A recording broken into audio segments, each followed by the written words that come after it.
Hello sir. Hi. Sir 'Uday Kiran' cinema career అలా అయిపోవడానికి and life కూడా జీవితం నాశనం అయిపోవడానికి చిరంజీవి గారు కారణమంటారా? అంటే అందరిలో ఉంటున్న ఎప్పటినుంచో ఉన్న ఇది ఎన్నో సంవత్సరాల నుంచి ఉంటున్న సందేహం. కొంతమంది తిట్టుకుంటూ ఉంటారు. కొంతమంది కాదు అంటుంటారు. అసలు మీ అభిప్రాయం సార్? యాక్చువల్‌గా దీనికి ఆదిగా బిగినింగ్‌గా ఎలాగైంది, చిరంజీవి అమ్మాయి మంచి వయసులో ఉన్నప్పుడు వాళ్ళ ఫ్రెండ్స్‌తో కూర్చొని డిస్కస్ చేసుకుంటే, ఇతను అప్పుడు మంచి గ్రూమింగ్‌లో ఉన్నాడు. నువ్వు నేను అని మంచి మంచి సినిమాలు యాక్ట్ చేసి అందంగా ఉండటంతోటి అందరు అమ్మాయిలు మనసు పాడేసుకునే లెవెల్‌కి వెళ్ళిపోయాడు ఉదయ్ కిరణ్. ఈ ఆల్సో డిజర్వ్స్ ఇట్. కాకపోతే కొంచెం క్రాక్ ఉంది, కొంచెం క్రాంకీనెస్ ఉందట, కొంచెం తల బిరుసు ఆ టైప్. అలా ఓన్ ఫాదర్ చెప్పాడు నాకు ఫోన్లో, మీ ఓడి ఏంటి ఒకసారి పిలిస్తే రాలేదంటే టైప్ ఇలాగ అయిపోయాడండి. నా సినిమాలు చూశాడు కాబట్టి నన్ను నా మీద గౌరవంతో ఇట్లా చెప్పాడు అంతే. సర్లేండి అన్నాను. అప్పుడు తెలిసింది నాకు వాడు కొంచెం క్రాంకీ ఫీల్ అని. సో ఈ టైప్లో ఉన్నప్పుడు ఈ అమ్మాయికి ఫ్రెండ్స్ ఉంటారు కదా, వాళ్ళు ఒక ఛాలెంజింగ్గా తీసుకున్నారట. మనవాడు మరి నువ్వు నిజంగా నీకు కావాలని కోరుకుంటే వస్తాను, నేను కోరుకుంటే ఎవరన్నా వస్తారు అనుకుని అమ్మాయి పాపం అతనితోటి డైరెక్ట్గా మాట్లాడి she pulled her okay. To love her. అదేదో సినిమాలో బ్రహ్మానందం గారు ఇంటికి వెళ్తారు, అక్కడికి అమెరికాలోను, మీరిద్దరు ప్రేమించుకు పెళ్లి చేస్తున్నారంటే, అవునండి అంటే ముందు మీరు ప్రేమించారా ఆవిడ ప్రేమించారా అంటాడు నాగార్జున మన్మధుల్లో. కదా నేను ప్రేమించాను ఇదే అని, నేను ప్రేమించబడ్డాను అంటాడు అనమాట. ముందు తను ప్రేమించింది, తర్వాత నేను ప్రేమించాల్సి వచ్చింది. ఆ టైపులో ఈ అబ్బాయికి తను బాగుంటుంది. చిరంజీవి గారి అమ్మాయి, తను ఈ చిన్న అమ్మాయి కంటే తను పెద్ద అమ్మాయి బాగుంటుంది, మంచి బాగా మాట్లాడుతుంది కూడాను. సో తను పిలిచినప్పుడు they became friends, they fell in love each other, there having an affair. అలా జరుగుతున్నప్పుడు సరే ఇంత బాగా నచ్చాడు బ్రాహ్మణ అబ్బాయి అని ఎవరో వద్దని ఎందుకంటారు, Uday Kiran Brahman sir. Is a Brahmin. Okay. So ఇతనికి మనకి ఎందుకు వద్దనాలి అనే ఉద్దేశంతో నిశ్చితార్థం వరకు పట్టుకెళ్ళి చాలా గ్రాండ్గా, ఏ తండ్రి కూతురు బాగోకుండా ఉండకూడదు అనుకుంటాడు, అది ఉండాలంటే మొట్టమొదటి స్టేజ్ అంటే వాళ్ళు నచ్చిన అబ్బాయిని చేయాలి. బై ఫోర్స్గా చేసే రోజులు వెళ్ళిపోయినాయి. అది ముందుగానే గమనించి ఒక ప్రోగ్రెసివ్గా ఉంటుందని తన కూతురు కోరుకున్న అబ్బాయినే పెళ్లి చేయడానికి సిద్ధపడ్డారు. ఇక్కడ ఏమైందంటే ఒక చిన్న పవన్ కళ్యాణ్ అప్పటికి పాలిటిక్స్లో ఎంటర్ అవుతున్న టైంలో తను ఏదో చిన్న ప్రాబ్లం వచ్చి రోడ్డు మీద కూర్చుని హర్తాలు చేయటం, అదే స్ట్రైక్ చేస్తున్నాడు హైదరాబాద్లో. అక్కడ డెక్కన్ క్రానికల్ వాళ్ళు ఉన్నారు కదా, న్యూస్ పేపర్ వాళ్ళకి ఇతనికి ఏదో పడలేదు, కరెక్ట్గా తెలియకుండా చెప్పకూడదు కానీ. సో వీళ్ళు కింద అతను రానివ్వలేదో ఏదో జరిగింది మొత్తానికి. వీళ్ళకి అది పాత కక్ష ఒకటి పెట్టుకున్నారు డెక్కన్ క్రానికల్ వాళ్ళు. దాని తర్వాత ఈ అఫైర్ జరుగుతుంది. అఫైర్ ఉంది, దేర్ అరేంజింగ్, చిరంజీవి గారికి ఇష్టమైంది, పెళ్లి చేస్తున్నాడు, నిశ్చితార్థం చేశాడు. సరిగ్గా అదే టైంలో ఇతనికి ఆల్రెడీ పెళ్ళి అయిపోయిందంటే ఏదో సృష్టించారో, ఆల్రెడీ ఉన్నట్టుగానో అమ్మాయి నిశ్చితార్థం అయ్యిందో మరి ఏం జరిగిందో ఆ పిక్చర్స్ని బయట పెట్టారు. ఈ పేపర్ వాళ్ళే పెట్టారని నేను అనుకుంటాను. అప్పుడు మరి ఇట్స్ మ్యాటర్ ఆఫ్ ప్రెస్టేజ్ కదా, ఇదేంటి ఇతనికి ఆల్రెడీ అయిపోయి ఇటువంటి మనం చేసుకుంటున్నామని యంగ్ అండ్ ఎమోషనల్గా ఉన్న వీళ్ళంతా అతని మీద సీరియస్ అయ్యారు. ఇంటికి పిలిచి ఉదయ్ కిరణ్, మన పవన్ కళ్యాణ్ ఎవరికి ఉండదు, వాళ్ళ అమ్మాయి కదా.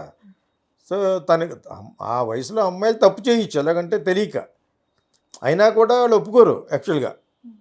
సో ఆ విధంగా కట్ చేశారు. తర్వాత అమ్మాయి మళ్ళీ ఈ అబ్బాయిని చాలా సార్లు యుఎస్లోనే ఎక్కడ కలవటం అవి ఉండి చేశారట. నిశ్చితార్థం తర్వాత కొంత గ్యాప్ ఇచ్చారు, లేటెస్ట్ ఇదని చెప్పేసి. అప్పుడు ఈ అమ్మాయికి ఎప్పుడైతే పెళ్ళి ఏదో మెడ్రాస్ కాపులు ఎవరో అబ్బాయి ఉంటే పెళ్లి చేయడానికి సన్నాహాలు చేసినప్పుడు ఇతను కూడా కొంచెం గ్యాప్లో పెళ్లి చేసుకున్నాడు ఎవరో అబ్బాయి. సో ఇతనికి జనరల్గా ఇది చిరంజీవి కానీ ఎవరో పవన్ కళ్యాణ్ కానీ కావాలని వీళ్ళకంటే బాగా లో స్టేజ్లో ఉన్న ఒక అప్కమింగ్ హీరోని ఆ సినిమా రిలీజ్ చేయకండి, ఎందుకని అతనికి ఆల్రెడీ అఫైర్ ఉండి చెప్పకుండా మీ అమ్మాయిని పెళ్లి చేసుకుంటున్నాడనా, నీ కూతురు చేసుకుంటుంది కాబట్టి వాళ్ళు ఎవ్వడు కూడా అలా చేయడు. ఇదంతా ప్రజల్లో రూమరు. ఎలాగంటే చిరంజీవి వాళ్ళందరూ ఇతని సినిమాలు ఆడనివ్వకుండా ఎందుకు చేస్తారు, 100% రాంగ్ అది. ఎవ్వరూ చెప్పరు. ఎందుకంటే ఇతనికి ప్రజలలో ఉండే అభిప్రాయాన్ని పోగొట్టడం చాలా కష్టం. మా చిరంజీవి కూతురికి నువ్వు ఇలా చేసావు, నువ్వు ఇలా చేసావు. పెద్ద ఎగ్జాంపుల్ ఏంటంటే కృష్ణ గారి అమ్మాయి ఉంది మంజులాని. ఆ అమ్మాయి హీరోయిన్‌గా పెడదామని చెప్పేసి వార్త వచ్చిన వెంటనే వాళ్ళ ఇంటి మీదకి వెళ్ళిపోయారు జనాలు ఫ్యాన్స్. సినిమాలో రాకూడదని. ఆ అమ్మాయి బేటి, ఆ అమ్మాయి ఇండివిడ్యువాలిటీ ఏంటి, ఆయన స్టార్ కూతురు ఎందుకు రాకూడదు? వాళ్ళతో వీడితో యాక్ట్ చేసేస్తని అంత నేరో మైండెడ్ కొంతమంది ఫ్యాన్స్. మీకు అర్థమైందా? సో అటువంటిది చిరంజీవి ఇంట్లో ఇతను బ్యాడ్ చేశాడు. వేరే అమ్మాయితో అయింది సంగతి. బ్యాడ్ ఏముంది? అవ్వచ్చు. వేరే అమ్మాయితో నిశ్చితార్థం జరిగినా కూడా అది పెద్ద తప్పని అన్నాను. విడిపోయారు. ఏదో కారణం లేకుండా విడిపోరు కదా. అది ఎందుకు దాచావు అనేది బయటికి ఇతనే పెద్ద తప్పు చేశాడు అన్నట్టుగా ప్రజల్లోనూ ఫ్యాన్లోనూ వచ్చేసి సడన్గా అతని సినిమాలు ఫ్లాప్ అయిపోవడం మొదలుపెట్టి ఇప్పుడు చూస్తున్నాం కదా. ఎవరన్నా వచ్చింది బ్యాడ్ చేస్తేనే చిరంజీవి కొడుకు సినిమా ఫ్లాప్ అయిపోయింది. అడెవడ విశ్వాస సినిమా బాగోలేవు, సరే ఆ పక్కన పెట్టండి. సినిమా బాగుంటే ఆడతాయి. అతనికి అనుకోకుండా ఆ ప్రాజెక్టులన్నీ కూడా 2-3 ప్రాజెక్టులు పోయినాయి. సినిమాలు రావట్లేదు. ఎదుగు నా చిరంజీవితో గొడవ పడ్డా అని చాలామంది వెళ్ళేవాళ్ళు కూడా వెళ్ళకపోవటం, అతను ఒక ఫ్రస్ట్రేషన్ గురవటం. ఆ పెళ్లి చేసుకున్న అమ్మాయి ఏం చేస్తుంది? షీ కెనాట్ స్టాప్ ఎంజాయింగ్ కదా. తను కూడా పబ్బులకి వెళ్ళిపోయేదట. ఎంతవరకు నిజం ఇవన్నీ మనం విన్నవే యాక్చువల్గాను. ఇతను ఒక ఫ్రస్ట్రేషన్గా ఫీల్ అయిపోయాడు. ఈ డైట్ హిమ్సెల్ఫ్. అంతేగాని ఇక్కడ వీళ్ళ చిరంజీవి వల్ల ఎలా చేస్తారు? ఎంత కర్మని నమ్మకపోయినా కూడా ఇలా చేయటం వలన రేపొద్దున ఎవడెవడు అంటాడని తెలీదా?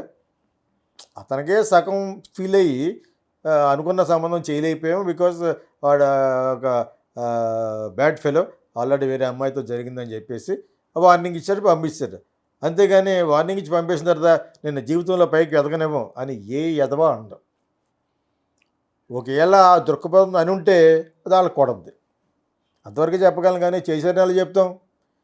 పవన్ కళ్యాణ్ ఫోన్ చేసి డిస్ట్రిబ్యూటర్లకి సినిమాని రిలీజ్ చేయొద్దు అంటాడా? మరి చిరంజీవి ఫోన్ చేసి చెప్తాడా? అల్లు అరవింద్ ఫోన్ చేసి చెప్తాడా? I don't think this would have happened. ఎందుకంటే వాళ్ళ ఇంట్లో ఎవరో కూడా వేరే క్యాస్ట్ వాళ్ళు చేసుకుంటారని నో అనలేదు ఇప్పటివరకు, ఇంక్లూడింగ్ బన్నీ. వాళ్ళందరూ కూడా ఎవరో ఇప్పుడు ఒక్క మ్యారేజ్ కూడా ప్రాపర్ కాపు కాదు అక్కడ. వాళ్ళు నిజంగా దానికే అంత ఫీల్ అయిపోయే క్యారెక్టర్లు అయితే నన్ ఆఫ్ దెమ్. సెకండ్ కూతురు అయితే 2-3 పెళ్లి చేసేసుకుంది. రామ్ చరణ్ అయితే షీ మ్యారీడ్ కమ్మాకేనే రెడ్డికి పుట్టిన అపోలో వాళ్ళ అమ్మాయి చేసుకున్నాడు. ఐ డోంట్ థింక్ అంత నేరో మైండెడ్గా ఉంటారన్నమాట నేను అనుకోను. కానీ ఇతను పైకి రాకుండా ఉండడానికి వాళ్ళ కారణభూతులు అంటే మటుకు అసలు పోను. ఇది చేస్తారు, వేరే పని లేదు. కూర్చుని ఫోన్ చేసి విరాట్ సినిమా రిలీజ్ అవుతుంది, ఎంత చిన్న సినిమా అది, చిరంజీవి సినిమాతో పవన్ కళ్యాణ్ సినిమాతో పోలిస్తే ఎంత డ్రాప్ ఇన్ ద ఓషన్. అటువంటి సినిమా నువ్వు రిలీజ్ చేయదు ఎందుకంటారు? అతను ఏం మోసం చేశాడు? ఏం మోసం చేయలేదే. Your daughter went after him. Point number 1, your daughter wants him still. అంచేత అమ్మాయికి తెలుసు, అమ్మాయి తక్కువ చదువుకోలేదు, బ్రహ్మాండం మాట్లాడతాను.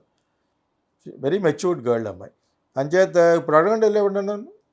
మిస్టేక్ డెఫినెట్గా వాళ్ళ యొక్క అండర్స్టాండింగ్ బ్యాడ్ చేసిన వాళ్ళు న్యూస్ పేపర్ వాళ్ళు ఎవరు చేశారు తప్పితే, చేసినా కూడా no doesn't matter, let her get married అని ఆ అమ్మాయి ముందు రావాల్సింది. అమ్మాయిని కన్విన్స్ చేసి ఉంటారు. వీడు మనకెందుకని. అది జరిగి ఉంటుంది. అది జరగకుండా పర్వాలేదు, ప్రొసీడ్. చాలా బాగా చేశారు.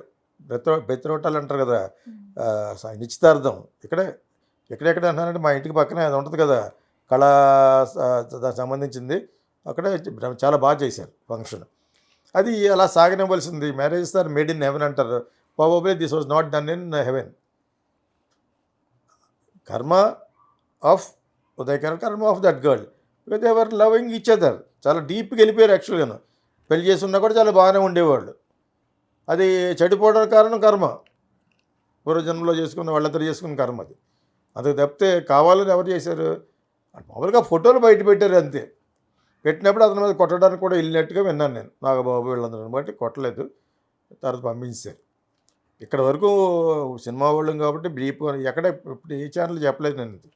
ఇప్పుడు మీరు అడిగారు కాబట్టి చిరంజీవి డెఫినెట్గా కారణభూతుడు కాదు. అతను పైకి రాకపోవడం కారణం వాడెవడ ప్రొడ్యూసర్ కొట్టలా ఫ్రెండ్ కొడుకు తమ్ముడే, డబ్బున్నవాడే.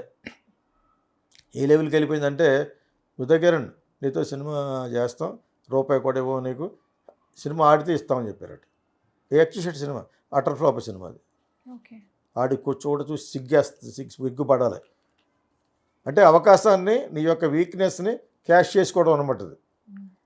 ఇప్పుడు ఇటువంటి ఇన్ని జరిగిన తర్వాత ఎవడన్నా బతుకుతాడా? బతకాలే, బతుకుతాడా ఏముంది, బతుక వాట్ ఈస్ దేర్. ఒక్కొక్క సినిమా హిట్ అయితే అదే బ్రహ్మాండంగా ఆడుతుంది. నిజంగా వాళ్ళు కానీ చెడగొడితే that would have been repeated to their own second daughter అబ్బాయి బ్రాహ్మణ అబ్బాయి, శ్రీజ చేసుకున్న అబ్బాయి కూడా బ్రాహ్మణ అబ్బాయి కదా. ఇవన్నీ చూస్తుంటే ఒకవేళ అది నిజమైనా కూడా వాళ్ళ పాపానికి వాళ్ళైపోయారు. కానీ ఈ అమ్మాయికి ఉన్న కర్మ ఆ అమ్మాయికి ఎందుకు ఉంటుంది, ఆ అమ్మాయి కర్మ ఆ అమ్మాయికి ఉంటుంది కదా. వాళ్ళకో బాబు పుట్టాడు, బాబో పాపం. తర్వాత ఇంకొక అబ్బాయిని ఎవరైనా చేశారు, గుడ్డోరు అబ్బాయి, అతనికి పాప పుట్టినట్టు ఉంది. రెండో అమ్మాయి గురించి చెప్తున్నాను, చిన్న అమ్మాయి ఎందుకని. సో అవన్నీ చూసి వాళ్ళు why will they do like this నేను అనుకుంటాను.